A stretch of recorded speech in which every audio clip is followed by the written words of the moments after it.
में वैसा ही करके दिखा दे। और कुछ करना थोड़ी है, जो कहा है उतना ही बन के दिखा दे बस। उन्होंने कहा कि मैं कल्ले महाराज का भी सबसे फर्स्ट शिष्य मैं हूं, और हम तो फर्स्ट शिष्य को ढूंढ ही रहे, कोई मेरे तो बन जाए। हम तो सबको ही फर्स्ट बनाना चाहते हैं, मगर जो भी फर्स्ट बन जाए। अब तो पंडित जी दावा कर बैठे तुम्हारे सामने कि मैं फर्स्ट शिष्य हूं। अगर अब जरा कमी बेसी आए तो कल को तुमसे कान पकड़वाऊंगा। अगर कहीं जरा इधर उधर हरकत करेंगे कल को तुम ही से कान पकड़वाओ। तुम्हारे सामने वायदा किया है, अब ये अपने वायदे को पूरा निभाएंगे। और इन्होंने दो एक मिसालें तुम्हारे सामने बहुत अच्छी दी। उन्होंने कहा कि जब तक तुम नंगे नहीं होगे तब तक तुम अपने ब्रह्म को मिल नहीं सकते। ये बहुत बड़ी मिसाल, बहुत फर्स्ट बात थी। तुम्हें भी अपने हृदय में से उन वासनाओं की चादर को हटाना ही होगा। जब तक तुम ये नहीं करोगे तब तक तुम्हारे हृदय का तादात्म्य नहीं हो सकता अपने इष्ट देव के साथ। और ये जो बात है कि बाजे लोग यहाँ पर नवे होते हैं और बाजे भाविक पुराने होते हैं।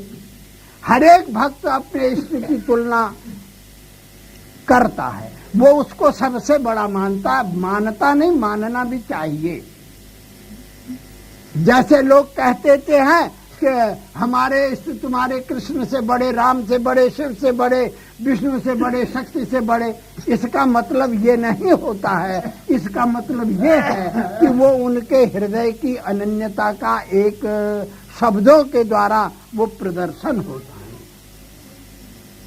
और अनन्य जो भक्त है उसके लिए सब उसके इष्ट के रूप में आ गए। वो किसी को कम नहीं समझता, किसी से कम नहीं समझता, सबसे ज्यादा वो अपने इष्ट को मानता है। जिस तरह से बारात जाती है तो उस बारात में दुल्हा जाता है, तो उस बारात का उस वक्त इष्ट सबसे बड़ा दुल्हा है। तो जहां पर दुल्हा को देखने लोग जाते हैं, दुल्हा के बाप को देखने कोई जाता है? बारात में तो बाप भी होता है, दादा भी होता है, वहाँ गुरुजी भी होते हैं, वहाँ कुल रिश्तेदार नातेदार होते हैं। सारे गांव वाले कहते हैं दुल्हा देखने जाएंगे, बाबा को देखने कोई नहीं जाता। जाता कोई? दुल्हा के दादा को कोई देखने? वहाँ दादा की कोई कीमत नहीं, बाबा की कोई कीमत नहीं। वहाँ सब छोटे हो जाते हैं, सबसे बड़ा वो होता है। इसी तरह भक्त के हृदय में सबसे बड़ा उसका इष्ट होता है, और इसलिए उसके लिए इतना महत्व का बात वो कहता है। तो उसको कहना भी चाहिए, मानना भी चाहिए, वैसा बनना चाहिए। यथार्थ में क्या है वो तो जैसा है वैसा है, उसकी बात अलग है। तो हमने तुम्हारे सामने जो बात रखी, अगर तुम चाहते हो, अभी ये महात्माओं ने जो तुम्हें कहा वो ये कहा कि तुम सुनी हुई बातों को उनको अमल में लाओ। सुना तो बहुत, आज तक सुनते ही चले आ रहे हो, लेकिन सुना और जहां पर सुना वहीं फेंक दिया, चले गए, बस खाली हो गए, अपना फिर दूसरी बात चली। तो इससे कल्याण नहीं होगा। अब दवाई के खाने से कल्याण होता है, रोग की निवृत्ति होती है। कैसे रोग मिटाया जाएगा ये वक्त के तजुर्बेकारों से पूछो। पूछो नहीं उनकी, तुम तो परीक्षा लेने बताओ। लड़के, स्कूल के छोटे छोटे लड़के कहते हैं मास्टर की परीक्षा लेकर के पढ़ेंगे। अरे तुम मास्टर की परीक्षा लेने जोगे हो गए तो फिर पढ़ने की क्या जरूरत है? तब तुम डबल मास्टर न रहे। आजकल लोग कहते हैं गुरु की जरा परीक्षा ले लो, लो परीक्षा। परीक्षा में पास होना फेल होने में क्या उनकी मर्जी, वो पास हो फेल हो नहीं देते इम्तिहान। तब साधुओं के तो बड़े अटपट तरीके होते। दो बाबा बैठे थे और वहां पर, और बहुत ऊंचे कोटि के थे, बहुत तत्ववेता थे, ब्रह्मज्ञानी पहुंचे हुए थे। तो एक राजा ने सुना उनकी तारीफ को, तो वो दर्शनों के लिए गया। तो बाबा जो थे वो भिक्षावृत्ति करते थे और गांव से एक एक फुलका मांग के ले आए हुए थे। तो देखा उन्होंने राजा आ रहा है, तो बोले यार 1 घंटे सिर खाएगा, बेकार दिमाग खराब करेगा, है नहीं इधर उधर की मारेगा। कहा इसको भगाओ साले को। कहा कैसे भगाएं? तो वो उसकी रोटी लूटने लगा, वो उसकी लूटने लगा। वो कहता मैं दोनों खाऊंगा, वो कहता मैं दोनों खाऊंगा। उसने उसको पटक दिया, उसने उसको पटक दिया। राजा साहब सामने खड़े कहने लगे ये क्या कर रहे हैं? कहा रोटी के टुकड़े के लिए लड़ाई कर रहे। कहा धन्य हो बाबू, हो गया तत्व ज्ञान पूरा। पहुंच गए, हम समझ गए। तो वो लड़ाई पटका पटकी कर रहे थे, तो राजा ने देखा और वापस हो गया। कहने लगा हो गया तत्व ज्ञान, हम देख आए। जब राजा वापस हुआ तो आपस में बोले भाई चला गया साला, आप सीधा होके खाओ, गड़बड़ क्या करते। वो तो उसको वो रौला पाता आकर के सिर खाता निकल गया वो। अब बस चुपचाप बैठो, रोटी खाओ, अब झगड़ा खत्म। अब भला बताओ इसको कोई समझ सकेगा? जो कोई कहे साध हम चीन्हा, तब तुलसी कानो हाथ धर लीना। तो वो तो बहुत बड़ी बात है। इसलिए हम सीधी तरह से तुम्हें ये बात बता देते हैं कि तुम लोग वक्त के महापुरुषों के पास जाकर के उनके अनुशासन में रह करके उनकी बताई युक्ति के मुताबिक चलो, ताकि तुमने जितनी बातें सुनी हैं तुम्हारे उन सुनी हुई बातों का मनन हो जाए और उस मनन के द्वारा तुम्हारा कल्याण होगा। और ये याद रखो, अगर तुम मनन करके उसको निध्यासन के रूप में न लाए तो फिर वो बात पुण्य का कारण हुआ। आए हो तुम, इतने ठंड में बैठे हो, जमीन में बैठे हो, तकलीफ उठा रहे हो, ये तुम्हारी तपस्या हो गई, तुम्हें पुण्य जरूर हो गया। और तपस्या क्या होती है? अपने धर्म को पालन करने के लिए जो कष्ट सहा जाता वही तप है। बस जिसने अपने धर्म को पालन करने के लिए जितना ज्यादा कष्ट सहा वो उतना बड़ा तपस्वी, और उसका उतनी जल्दी काम बनता है। अगर तुमने यहाँ महात्माओं की और भक्तों की या शास्त्रों की बातों को सत्संग के द्वारा सुना है, उनका मनन करो, मनन करके फिर उसमें एक एक बात पर भी अमल करो, तुम देवता बन जाओ।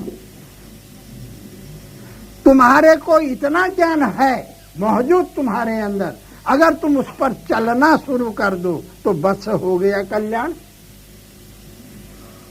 अब चलना तो है ही नहीं, कहना ही कहना है ना। जबां से बात करने में हर एक होशियार काफी है, मगर रफ्ता कोई गुफ्तार पर रफ्तार काफी है।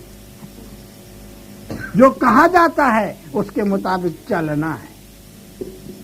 और यहाँ तो कुछ उल्टा ही रास्ता पड़ा देते हैं लोग।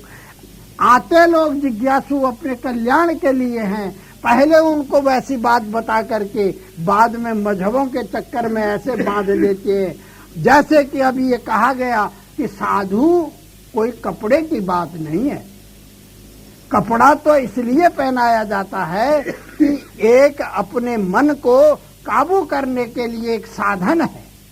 लाल कपड़ा पहन करके अगर तुम दुनिया में विचर रहे हो, तुमसे कोई गलती होगी तो तुम्हारे को शर्म आएगी इस बात की कि हम साधु होकर के लाल कपड़ा पहन के भला ये कर रहे। और अगर तुम अपने ढंग से रहोगे तो फिर तुम्हें शर्म तो है नहीं, चलो कोई नहीं, क्या बात है, सारी दुनिया चिट्टे कपड़ों में ये करती, हमने किया तो क्या हुआ, ये बात है। और दूसरी बात ये है, भेख के साथ, और जिसका भेख है जरा उसका आसरा है, फिर उसका टेक है, भेख की शंभु टेक की, उस भगवान की कृपा होती है उसके साथ, इसलिए उसको महत्व दिया जाता है। दो बात। और खाली कपड़े पहन करके कोई साधु बन जाए, उससे साधु नहीं बना जाता। साधु चिट्टे कपड़ों में भी होता है, काले कपड़ों में भी होता है, नंगा रहे तब भी होता है, लाल पहने तब भी होता है, पीला पहने तब भी होता है।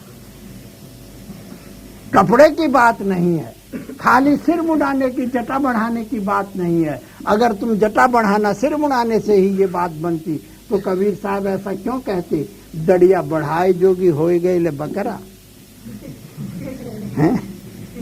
वो बकरे की भी होती है ना दाढ़ी, तो दाढ़ी बढ़ाने से बात नहीं बनती है, तिलक मिलक लगाने से, जटा बढ़ाने से। हाँ, ये मांगने के लिए तुम्हारे जरा सा बेशर्मी आ गई, चिट्टे कपड़े कोट पैंट पहन के भीख मांगो तो शायद कोई देगा भी नहीं, समझे। और जरा बाल बुल बढ़ा के रंग रूंग सिर पर लगा करके टिके मिके लंबे चौड़े करके मांगो तो शायद कोई दे दे कि बाबा।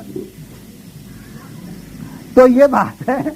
तो ये इस मांगने का साधन नहीं है, दरअसल में ये बहुत बड़ी चीज है। ये तो प्रतीक है उस बात का, याद दिलाने के लिए है। जिस वस्त्र को देख करके ही आदमी का आज सर श्रद्धा से झुक जाता है। और ये नियम है, पहले जमाने में ऐसा था, जो भगवे वस्त्र धारण किया हुआ, लाल वस्त्र पहना हुआ होता था, उसको लोग ओम नमो नारायणाय कहते थे। ए प्रभु, आप नारायण स्वरूप है, क्योंकि वस्त्र वो पहनता था जिसको वो ज्ञान हो जाता था, और जिसको ज्ञान होता था, ज्ञानात दैवत कैवल्यम, ज्ञान के होने पर कैवल्य पद होता है। और ब्रह्मविद ब्रह्म भवती, उस ब्रह्म को जानने वाला ब्रह्म स्वरूप होता है। जो इस तरह का पुरुष होता था उसको ये कपड़ा पहनता था, और इसलिए उसको कहते थे ओम नमो नारायणाय। तो वो भी तुमको आगे जवाब देता था, नारायण, हम ही नारायण रूप नहीं, तू भी नारायण ही है। सिर्फ साधन करके अपने रास्ते को आगे बढ़ा। और आज तो ज्ञान भी होगा तो उल्टा हो जाएगा। ज्ञान तो हुआ था हनुमान जी को, असल ज्ञान। ये तो बाकी ढोंग रचते हैं लोग। हनुमान जी से राम जी ने पूछा कि तुम हमको क्या समझते हो? कहने लगे, मैं शरीर दृष्टि से आपका सेवक हूं। जब तक मेरा शरीर है, ये शरीर रहेगा, ये शरीर सेवक ही है, मैं सेवक हूं। और जीव दृष्टि से मैं आपका अंश हूं। आत्म दृष्टि से राम, जो तुम हो वो मैं हूं, जो मैं हूं वो तुम हो। ये कहा ज्ञान तो ये हुआ। यहां पर अजय शरीर के बीच में इतना फंसा हुआ है और अपने को पहले ही कहने लगा हम ब्रह्मोस्मि। तो फिर ब्रह्म ब्रह्म कुछ नहीं, फिर कहने का ब्रह्म है। इस वास्ते गुरुमुख हो, अगर तुम असलियत में उस चीज को जानना चाहते हो तो तुम प्रत्यक्ष रूप में उस चीज को अमल में लाओ और तुम्हारा कल्याण होगा।